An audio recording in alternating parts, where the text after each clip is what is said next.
Magsitayo po ang lahat.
At ng Anak at ng Espiritu Santo, Amen. sumainyo ang Panginoon. At sumaiyo rin. Mga kapatid, aminin natin ang ating mga kasalanan upang tayo'y maging marapat gumanap sa banal na pagdiriwang. Tayo pong lahat, inaamin ko sa makapangyarihang Diyos at sa inyo mga kapatid, na lubha akong nagkasala sa isip, sa salita, sa gawa at sa aking pagkukulang. Kaya isinasamo ko sa mahal na Birheng Maria, sa lahat ng mga anghel at mga banal, at sa inyo mga kapatid, na ako'y panalangin sa Panginoong ating Diyos. Kaawaan tayo ng makapangyarihang Diyos, patawarin tayo sa ating mga kasalanan at patnubayan tayo sa buhay na walang hanggan. Amen. Panginoon, kaawaan mo kami. Panginoon, kaawaan mo kami. Kristo, kaawaan mo kami. Kristo, kaawaan mo kami. Panginoon, kaawaan mo kami. Panginoon, kaawaan mo kami. Manalangin tayo. Ama naming makapangyarihan, kami naway maging lalong masigasig sa pagdiriwang ngayon sa iyong pag-ibig, sapagkat sa panahong ito ng pagkabuhay, higit naming nalalaman na ang mga hinango mo sa dilim ng kasalanan ay katibayan ng iyong pagka-maaasahan. Sa pamamagitan ni Hesukristo, kasama ng Espiritu Santo, magpa sa walang hanggan. Amen. Magsipo munang lahat. Pagbasa mula sa mga gawa ng mga apostol. Noong mga araw na iyon, si Felipe ay nitusan ng isang anghel ng Panginoon. Pumunta kaagad sa timog, sa daang patungong Gaza, mula sa Jerusalem. Ito'y ilang, kaya't naparoon si Felipe. Sa darating naman ang isang Ethiopiang Eunuko. Siya ang tagapamahala sa lahat ng kayamanan ng Candace o Reyna ng Ethiopia. Nagpunta siya sa Jerusalem at sumamba sa Diyos. Siya'y pauwi na noon, nakasakay sa kanyang karwahe at nagbabasa ng aklat ni Propeta Isaías. Sabayan mo ang sasakyang iyon, sabi ng Espiritu kay Felipe. Patakbong lumapit si Felipe at narinig niyang binabasa ng Eunuko ang aklat ni Propeta Isaías. Kaya't tinanong niya ang Eunuko, nauunawaan mo ba ninyo ang inyong binabasa? Paano ko mauunawaan na ito kung wala nagpapaliwanag sa akin? Sagot nito, at si Felipe inanyahan niyang sumakay sa karwahe at umupo sa tabi niya. Ito ang bahagi ng kasulutang binabasa niya. Kung paano walang imikan tupa na dinadala sa patayan, o ang kordero sa harapan ng manggugupit. Gayon din naman, hindi siya nagbuka ng kanyang bibig. Siya'y hinamak at pinagkaita ng katarungan. Walang maitatala tungkol sa kanyang mga inapo. sapagkat kinitil dito sa lupa ang kanyang buhay. Sabihin mo nga sa akin, wika na Eunuco kay Felipe, sino ba ang tinutukoy dito ng propeta? Sarili ba niya o iba? Buhat sa kasulatang ito ay isinalaysay ni Felipe ang mabuting balita tungkol kay Jesus. Nagpatuloy sila sa paglalakbay at dumating sa isang lugar na may tubig. May tubig dito, sabi na Eunuco. Ako ba'y hindi pa maaaring binyagan? Sinabi kanya ni Felipe, maaari kung sumasampalataya ka ng buong puso. Sumagot siya, sumasampalataya ako na si Hesukristo ang anak ng Diyos. Pinatigil na Eunuco ang karwahe. Lumusong silang dalawa sa tubig at binanyagan siya ni Felipe. Pagkaahon nila sa tubig, si Felipe kinuha ng Espiritu ng Panginoon. Hindi na siya nakita ng Eunuco na nagpatuloy naman sa kanyang paglalakbay na tuwan-tuwa. Namalayan na lamang ni Felipe na siya ay nasa Azoto. Mula roon, ipinangaral niya ang mabuting balita tungkol kay Jesus sa lahat ng bayang dinaraanan niya hanggang sa marating ang Cesarea. Ang salita ng Diyos. Salamat sa Diyos. Sangkalupaang nilalang, galak sa po'y isigaw. Sang kalupaang nilalang, galak sa puoy isigaw. Ang lahat ng bansay magpuri sa Diyos. Inyong iparinig, papuring malugod. Iningatan niya tayong pawang buhay, di tayo bumagsak, di niya pinabayaan. Sang kalupaang nilalang, galak sa puoy isigaw. Lapit at makinig ang nagpaparangal sa Diyos. At sa inyo'y aking isasaysay ang kanyang ginawang mga kabutihan. No ako'y balisa, ako'y dumaing. Dumaing sa Diyos na dapat purihin. Handa kong purihin ng mga awitin. Sang kalupaang nilalang, galak sa puoy isigaw. Purihin ang Diyos, siya'y papurihan. Yamang ang daing ko'y kanyang pinakinggan. At ang pag-ibig niya'y aking kinamtan. Sang kalupaang nilalang, galak sa puoy isigaw. Magsitayo po ang lahat.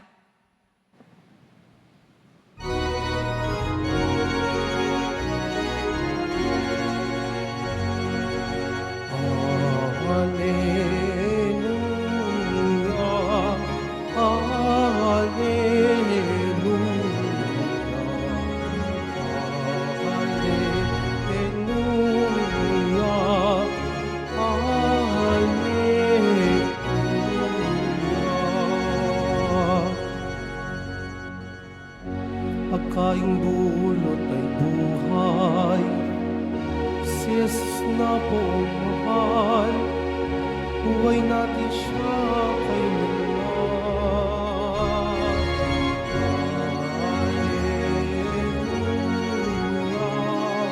Hallelujah, hallelujah,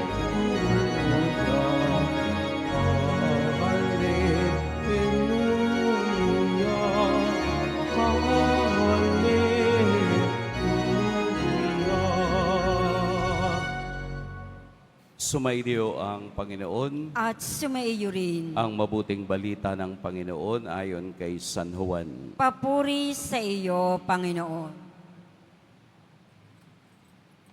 Noong panahong iyon, sinabi ni Jesus sa mga tao, walang makalalapit sa akin malibang dalhin siya ng amang nagsugo sa akin. At ang lalapit sa akin ay muli kong bubuhayin sa huling araw. Nasusulat sa aklat ng mga propeta, at silang lahat ay tuturuan ng Diyos. Ang bawat nakikinig sa Ama at natututo ay lalapit sa akin. Hindi ito nangangahulugang may nakakita na sa Ama. Yaong nagmula sa Diyos ang tanging nakakita sa Ama. Sinasabi ko sa inyo, ang nananalig sa akin ay may buhay na walang hanggan. Ako ang pagkaing nagbibigay buhay. Kumain ng mana ang inyong mga ninuno nang sila'y nasa ilang. Gayon may namatay sila.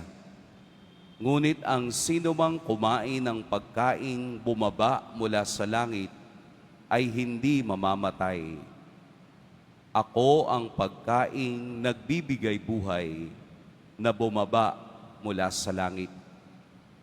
Mabubuhay magpakailanman ang sinumang kumain nito, at ang pagkaing ibibigay ko sa ikabubuhay ng sanlibutan ay ang aking laman. Mga kapatid, ang mabuting balita ng Panginoon. Pinupuri ka namin, Panginoong Heso Kristo. Magsipo munang lahat. Magandang umaga po sa lahat. 4 na araw na po nating pinagninilayan ang tema ng Ebanghelyo sa bawat araw. Sa kabuuan, ang chapter 6 ng Ebanghelyo ni San Juan ay tinatawag na Discourse on the Bread of Life. Usapin ng buhay o tinapay ng buhay. Saan ba nanggaling ito? Bakit lumalim ng lumalim ang diskusyon ni Jesus tungkol sa tinapay ng buhay? Nanggaling po ito sa isang pangyayari ng pinarami ni Jesus ang tinapay. Ang unang himala ng pagpaparami ng tinapay dahil maraming taong sumunod sa Kanya, siya ay naawa at nakita na pagod at nagugutom na ang mga tao. Kaya sa pamamagitan ng 5 tinapay at 2 isda, ito ay binasbasan ni Jesus na nalangin, tumingala sa langit at pinakain ang lahat ng naroroon. 5,000 mga kalalakihan, hindi kasama ang babae at bata sa bilang. Pagkatapos makakain, may lumabis na 12 bakol ng tinapay. Kinabukasan, muling hinanap ng mga tao si Jesus dahil sila'y muling nagutom. Kaya sinabi ni Jesus na ang sinumang kumakain ng tinapay na bumaba mula sa langit ay hindi na muling magugutom pa. Kaya sumagot ang mga tao, bigyan niyo po kami ng tinapay na iyan. Kaya sa pamamagitan ng pagkagutom ng tao, doon nakakuha ng atensyon at pagkakataon si Jesus na ipaliwanag kung ano ba ang tunay na tinapay na bumaba mula sa langit. Ito po yung konteksto kung bakit 4 na araw na tayong nagninilay tungkol kay Jesus bilang tinapay ng buhay at tinapay na bumaba mula sa langit. Mula sa isang simpleng pagkain na kaniyang ibinigay, ito ngayon ay naging kaniyang katawan upang maunawaan ng lahat ng sumusunod sa Kaniya at naniniwala sa Kaniya na siya ang pagkaing bumaba sa langit. Yung salitang ako I am, ay divine name. Ang pwede lamang gumamit ng ako ay ang Diyos. Kung natatandaan ninyo sa lumang tipan, kung papaano nakipag-usap si Moses sa Diyos. Ano ang tanong ni Moses? Kapag tinanong po ako ng mga tao, ano pong sasabihin ko kung sino kayo? At sumagot ang punong umaapoy at sinabing, sabihin mong ako nga. Tell them, I am who am. Kaya si Jesus, sa kaniyang pagiging Diyos, siya lamang ang mayroong karapatang gumamit ng ako ay. Kaya nang sinabi niya sa mga taong, Ako ang pagkaing nagbibigay buhay. Ito na yun. Diretso, plain and simple. Hindi siya isang simbolo kung hindi tunay na pagkaing nagbibigay buhay. At sa pagkakataong iyon, maraming tao ang nagulat dahil sa kaniyang mga salita na papaano niyang ibibigay ang kaniyang katawan bilang pagkain at papaanong magkakaroon ng katotohanan ang kaniyang sinasabi.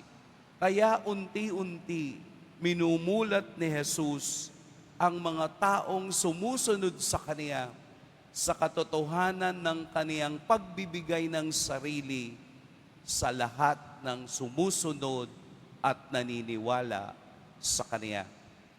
Kung iniyong mapapansin, sa dulo ng ating ebanghelyo, ang pagkaing ibibigay ko ay ikabubuhay ng sanlibutan ay ang aking laman.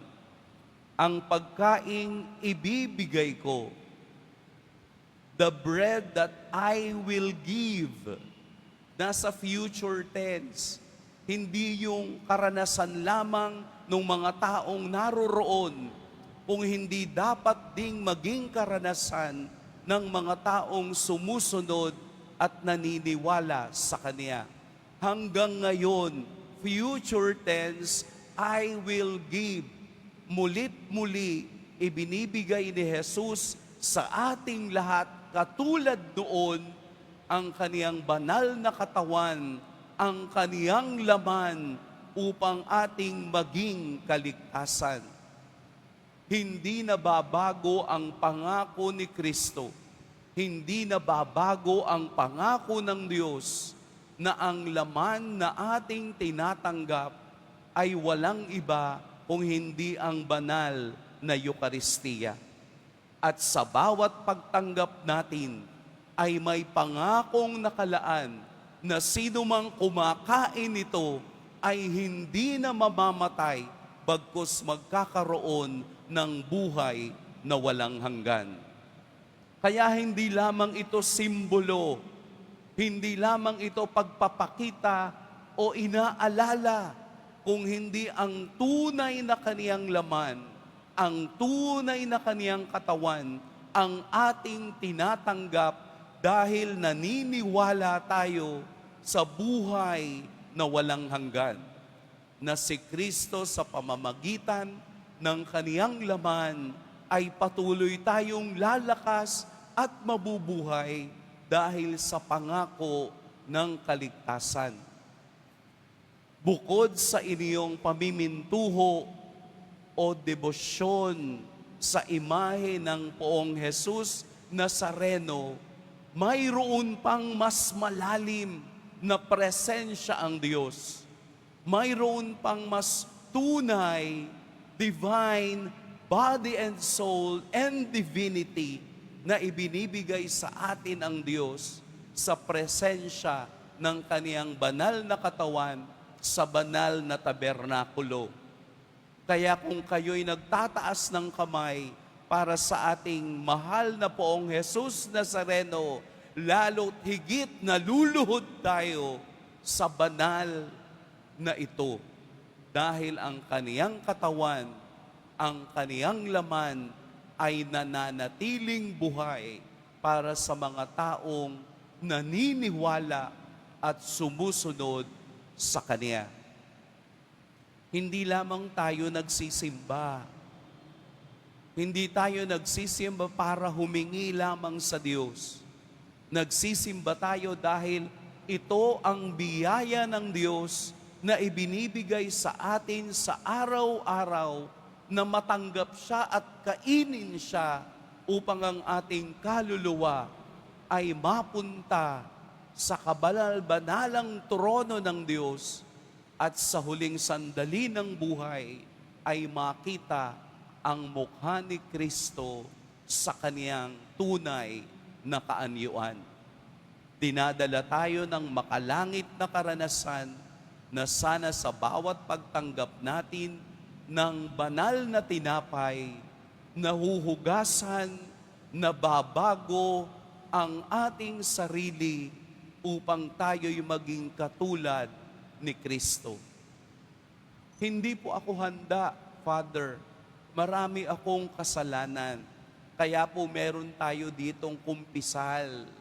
Mula 6:00 ng umaga hanggang 6:00 ng gabi, inaanyayahan tayong mangumpisal upang tayo'y maging handa sa pagtanggap kay Kristo. Kailan pa natin tatanggapin kung hindi na natin kayang maglakad? Kailan pa natin sasabihin sa Diyos na Panginoon ko at Diyos ko kung hindi na natin kayang magsalita? Araw-araw ay binibigyan tayo ng Diyos ng panibagong lakas upang matanggap natin siya sa banal na Eucharistia. Bibigyan ko kayo ng 4 na halimbawa ng tao na nabuhay sa pagtanggap lamang ng banal na Eucharistia sa mahabang panahon. Halimbawa po, si Teresa Newman. Siya po ay ang kinakain lamang niya sa loob ng 36 na taon ay banal na Eucharistia. Wala nang iba. Araw-araw sa loob ng 36 na taon, ito ang nagpapalakas sa kanya. Si Marte Robin, na 79 years old at paralyzed ng 50 taon sa kaniyang buhay, ito lamang ang kaniyang kinakain sa araw-araw. Si Alexandrina ng Maria da Costa, 13 taon, at siya ay 30 taong paralyzed, pero ito lamang ang kaniyang kinakain sa araw-araw. Pagpapakita na ang himala ng Diyos ay nangyayari at tunay sa mga taong sumusunod sa Kanya. Binanggit ko 4. Sino po yung pang-4? Tayo. Tayo yung pang-4 na dapat mabuhay sa pagtanggap sa kaniyang banal na katawan.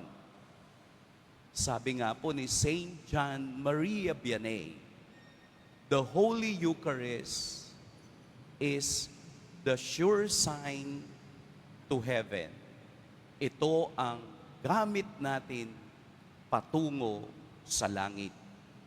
Sa pagtanggap natin ng banal na Eucharistia, dinadala natin si Jesus sa ating puso at katawan, at siya naman ay lumulukob sa akin kahit na ako o tayo ay makasalanan. Napakabait ng Diyos. Napakagaling ng Diyos. Yun bang sa kabila ng ating kahinaan, palagi siyang naroroon na pwedeng magpalakas anumang oras ng ating buhay. Napakabuti ng Diyos.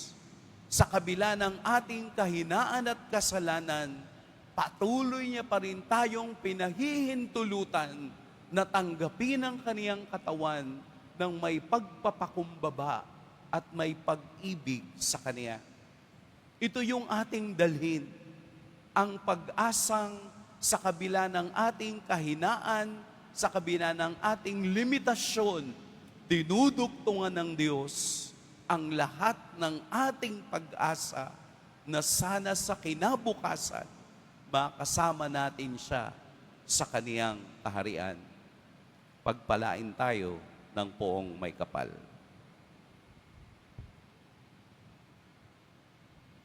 Magsitayo po ang lahat.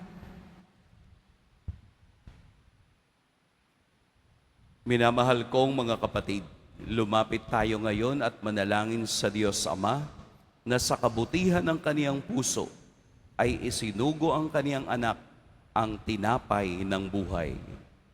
Ama, turuan mo kami sa pamamagitan ng iyong anak Ama, turuan mo kami sa pamamagitan ng iyong anak. Ang bayan ng Diyos na pinalalakas ng Eukaristiya, naway magkaisang mamuhay sa pananampalataya at pag-ibig. Manalangin tayo. Ama, turuan mo kami sa pamamagitan ng iyong anak. Sa pagtanggap natin sa Eukaristiya ng may pagpapahalaga, naway mapalalim natin ang pag-ibig sa isa't isa. Manalangin tayo. Ama, turuan mo kami sa pamamagitan ng iyong anak. Tayo naway hindi magkulang sa pagbabahagi ng mga biyaya sa mga nangangailangan at sa gayon ay makatulad tayo ni Kristo na nag-alay ng sarili.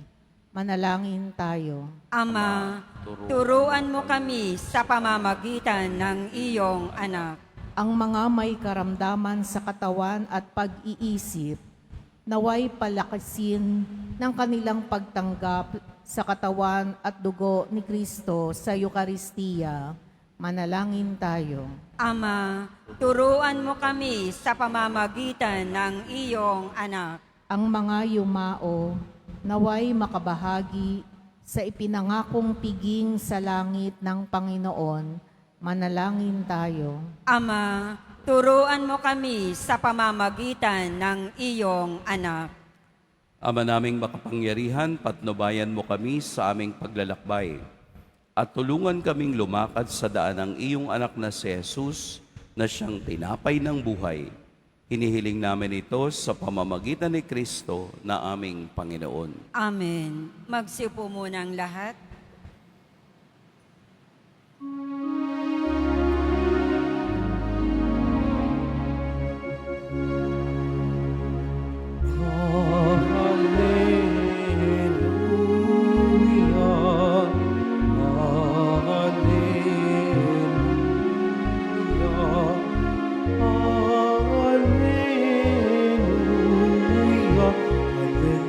Hallelujah, hallelujah,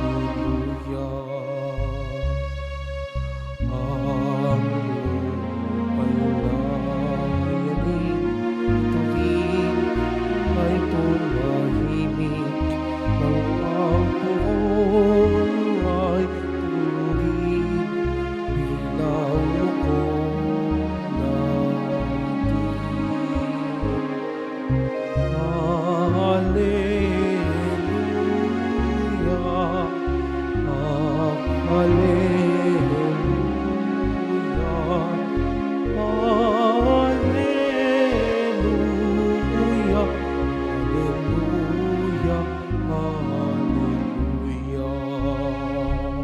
Magsitayo po ang lahat. Manalangin kayo mga kapatid upang ang paghahain natin ay kalugdan ng Diyos samang makapangyarihan.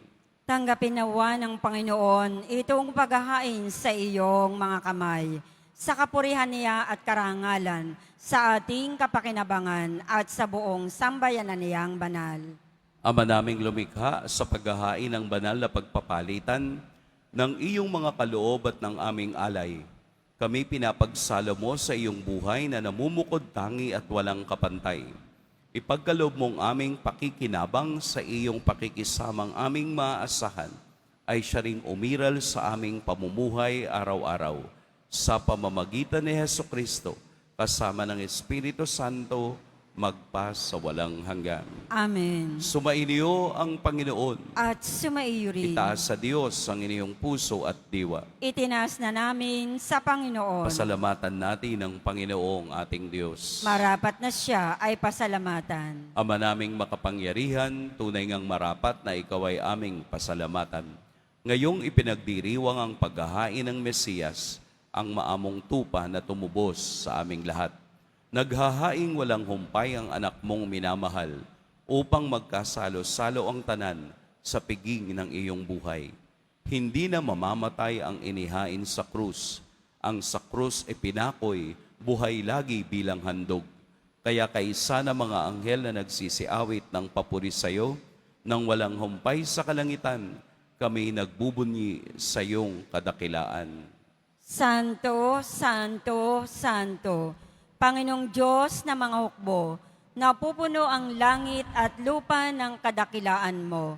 O sana sa kaitaasan, pinagpala ang naparirito sa ngalan ng Panginoon.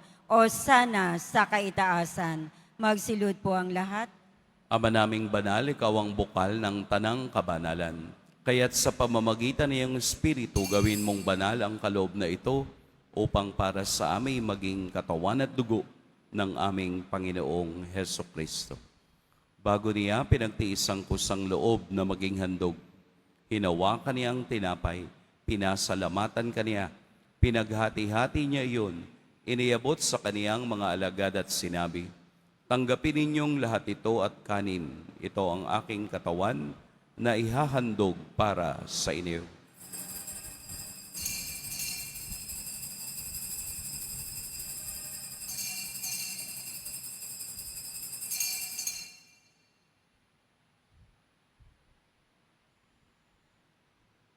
Gayun din naman, noong matapos ang hapunan, hinawakan niya ang kalis, muli kaniyang pinasalamatan, inabot niya ang kalis sa kaniyang mga alagad at sinabi, "Tanggapin ninyong lahat ito at inumin. Ito ang kalis ng aking dugo, ng bago at walang hanggang tipan, ang aking dugo na ibubuhos para sa inyo at para sa lahat, sa ikapagpapatawad ng mga kasalanan. Gawin ninyo ito sa pag-alala sa akin."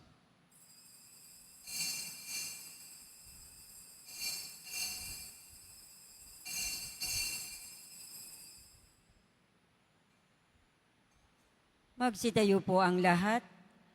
Ipagbunyi natin ang misteryo ng pananampalataya. Si Kristo'y namatay, si Kristo'y nabuhay, si Kristo'y babalik sa wakas ng panahon. Ama, ginagawa namin ngayon ang pag-alala sa pagkamatay at muling pagkabuhay ng iyong anak. Kaya't iniaalay namin sa iyo ang tinapay na nagbibigay buhay at ang kalis na nagkakaloob ng kaligtasan. Kami nagpapasalamat dahil kami iyong minarapat na tumayo sa harap mo para maglingkod sa iyo. Isinasamo namin kaming magsasalo-salo sa katawan at dugo ni Kristo ay mabuklod sa pagkakaisa sa pamamagitan ng Espiritu Santo. Ama, lingapin mo ang iyong simbahang laganap sa buong daigdig.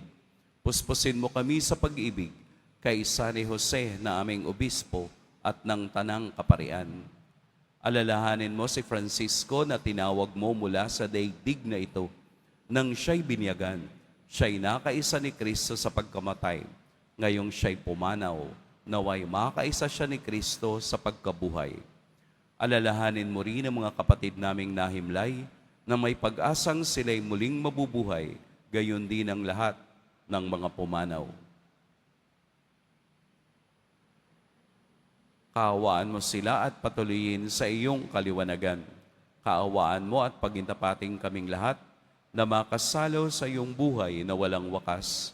Kaisa ng mahal na Birheng Maria na ina ng Diyos, ng kabiyak ng puso niyang si San Jose, kaisa ng mga apostol ni San Juan Bautista, at ng lahat ng mga banal na namuhay dito sa daigdig ng kalugod-lugod sa iyo, maipagdiwang nawa namin ang pagpupuri sa ikararangal mo sa pamamagitan ng iyong anak na aming Panginoong Heso Kristo.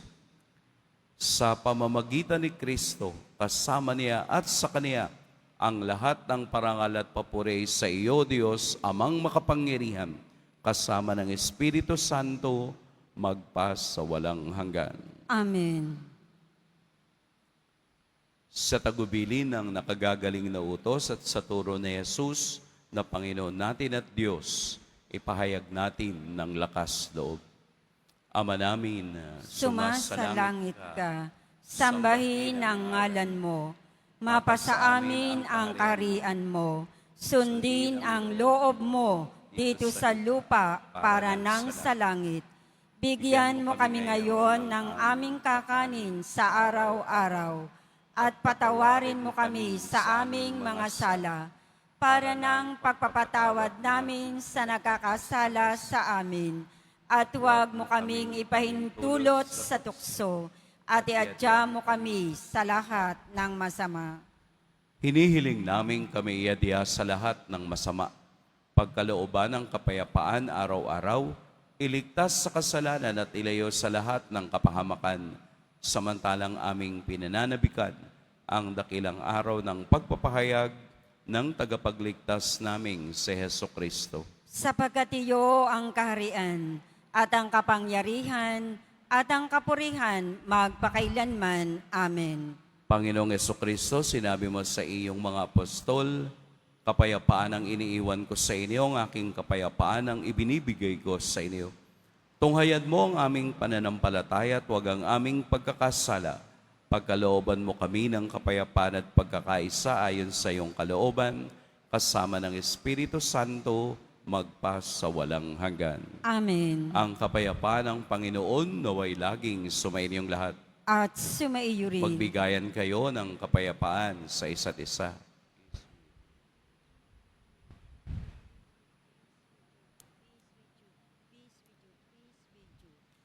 Kordero ng Diyos na nag-aalis ng mga kasalanan ng sanlibutan, maawa ka sa amin. Kordero ng Diyos na nag-aalis ng mga kasalanan ng sanlibutan, maawa ka sa amin. Kordero ng Diyos na nag-aalis ng mga kasalanan ng sanlibutan, ipagkaloob mo sa amin ang kapayapaan. Magsilod po ang lahat. Narito si Jesus, ang tinapay na nanggaling sa langit. Ito ang kordero ng Diyos. Ito ang nag-aalis ng kasalanan ng sanlibutan. Mapalad ang inaanyayahan sa kaniyang piging. Panginoon, hindi ako karapat-dapat na magpatuloy sa iyo, ngunit sa isang salita mo lamang ay gagaling na ako.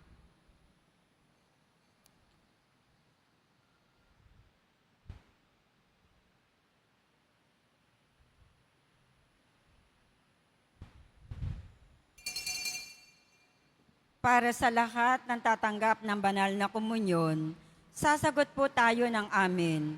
Pagkasabi ng pari o ng lay minister ng katawan ni Kristo, at isubo agad sa bibig bago umalis sa harapan ng pari o lay minister. Sumunod po tayo.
masaya sa tinapay na pamista, bago't wagas.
Masaya sa tinapay na pamista, bago't wagas. Hallelujah.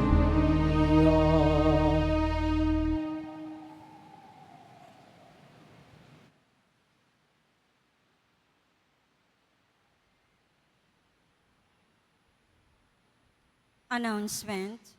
Mga kadiboto, mabibili pa rin po sa ating parish office ang Nazareno Images, Nazareno Medallion, at ang Nazareno Novena and Prayer Booklet in English or Tagalog. Mga paalaala sa mga nagsisimba. Pagkatapos ng misa, wiwisikan po ang lahat ng banal na tubig. Pinakikiusapan ng lahat na manatili lamang muna sa inyong mga lugar. Tanging sa Quezon Boulevard o sa Plaza San Juan lamang ang labasan ng lahat. Sumunod po tayo.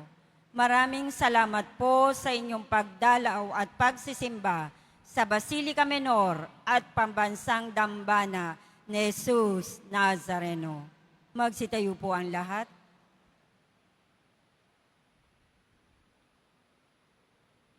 Manalangin tayo.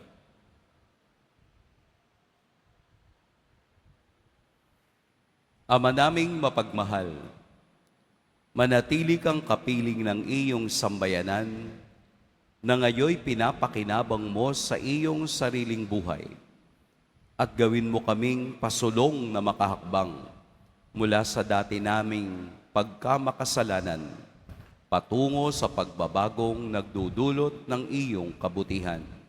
Sa pamamagitan ni Hesukristo, kasama ng Espiritu Santo, magpas sa walang hanggan. Amen. Sumainyo ang Panginoon. At sumaiyo rin. Yumuko kayo para sa pagbabasbas.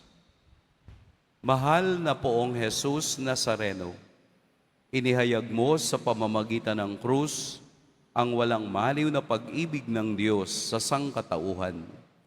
Pakinggan mo po ang kahilingan lalo na para sa mga nangangailangan ng iyong tulong at awa. Makamtan nawa namin ang iyong kasagutan na may utang na loob na tinatanaw. Basbasan din po ninyo itong mga imahen at dasalan upang lalo kaming manalangin at magtiwala. Sa pamamagitan ng bendisyon na ito, naway lalo kaming maging mapaglingkod, masunurin at tapat sa iyo na aming malwalhating Panginoon, magpas sa walang hanggan. Amen. At pagpalain kayo ng makapangyarihan at mapagmahal na Diyos, ang Ama at Anak at Espiritu Santo. Amen. Humayo kayong taglayang kapayapaan ng poong Jesus Nazareno. Salamat sa Diyos.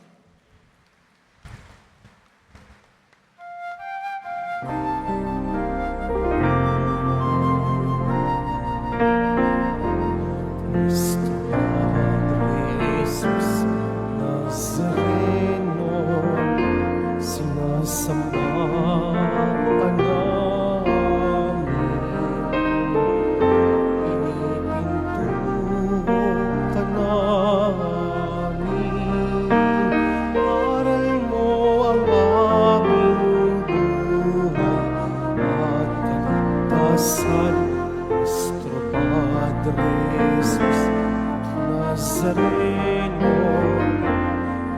ligtas mo